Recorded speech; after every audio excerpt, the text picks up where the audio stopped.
Some cities are remembered for their buildings, others for their wars. But one city became remembered for what it tried to bury.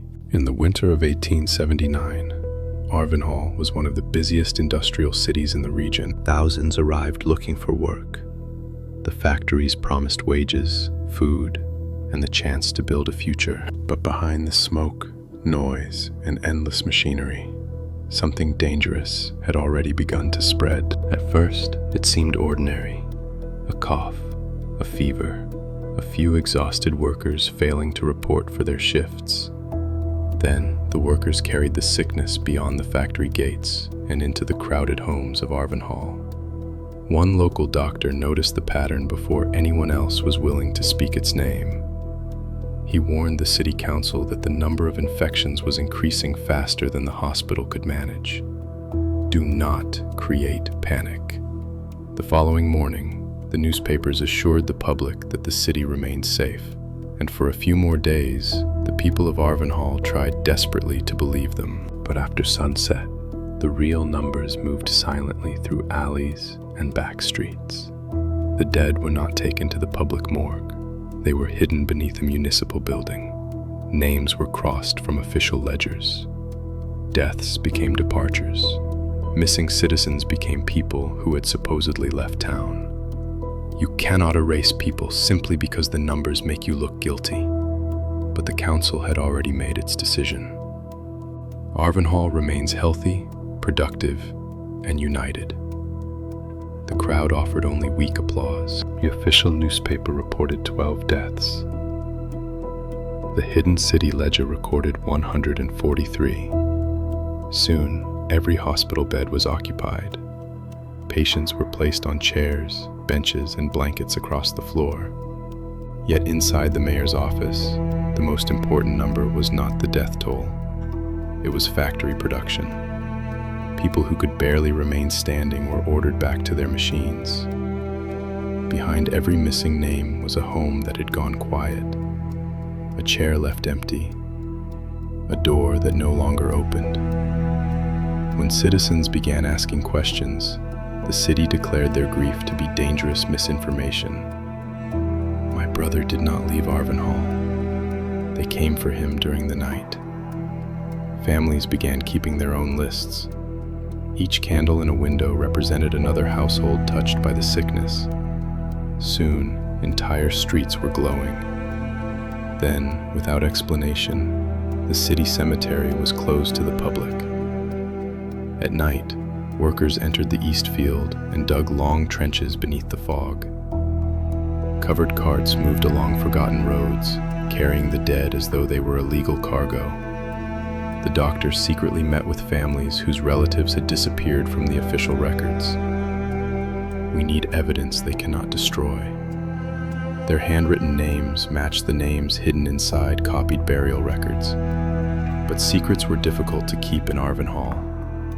Soon, guards began searching homes and confiscating private lists. The doctor was followed through the streets. The families were threatened, and the remaining records were moved again. Boxes marked mortality records and burial permits were carried from City Hall beneath the cover of rain. One burial permit slipped from a wagon and landed on the wet stones. It listed 38 bodies in Trench C. The permit pointed toward the cemetery's eastern field. They are not placing them in marked graves.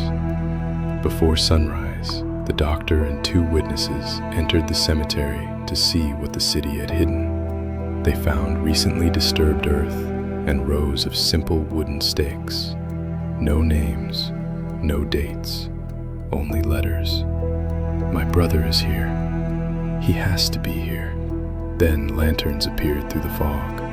The guards had found them. Hide the permit. Go, now. They ran between broken stones as whistles echoed through the cemetery.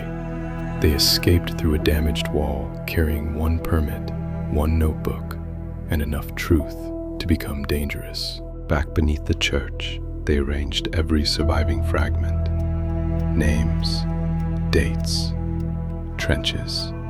The doctor wrote to a regional inspector outside Arvenhall and sealed the letter before dawn. messenger carried it beyond the city limits before the mayor learned what had happened. "Find the doctor. Bring him to me before that letter is answered." Only after the evidence escaped did Arvenhall suddenly announce a public health emergency. The doctor was arrested outside his clinic for what officials called disturbing public order. "They can lock me inside this cell, but they cannot make the dead alive again." While the doctor remained imprisoned, handwritten copies of the missing names passed quietly from person to person. By midday, the people who had vanished from city records had names again. Say their names. Say their names. Say their names. The city's silence finally began to crack. 3 days later, regional health inspectors arrived at the gates of Arvenhall. They entered the official records room and found empty shelves, broken seals, and dust where the boxes had once stood. With the government records missing, the inspectors turned toward the people. For the first time, someone listened. "This belonged to my daughter. She was 6 years old. She was not a rumor." The cemetery gates were opened in front of inspectors, workers, and hundreds of waiting families. The east field contained not one trench, but several. Each was marked only by a letter carved into wood. The city had publicly admitted to 12 deaths. The first independent estimate reached 312. The truth spread beyond Arvenhall. Carried by newspapers the mayor could no longer control. The mayor was removed from office. But removing one man could not undo what the city had done. The doctor was released. Yet the people he had tried to protect were already buried beneath the east field. For the first time, Arvenhall gathered publicly for those it had refused to acknowledge. Their names were carved into stone where false numbers had once erased them. Years passed. The factories changed owners. The streets were repaired. The smoke slowly disappeared. But memory fades easily, even when someone has carved it into stone. That is why the surviving file matters. Not because it contains the entire truth, but because it proves someone tried to hide it. The story survived only in fragments. A photograph, a burial permit, a notebook that was never meant to exist. The pattern was not an accident. It was a decision repeated at every stage of the disaster. Arvenhall did not merely hide bodies. It hid warnings, responsibility, evidence, and the names of the people who paid the price. A disaster may begin with confusion. A cover-up begins with a choice. The final number of victims was never confirmed.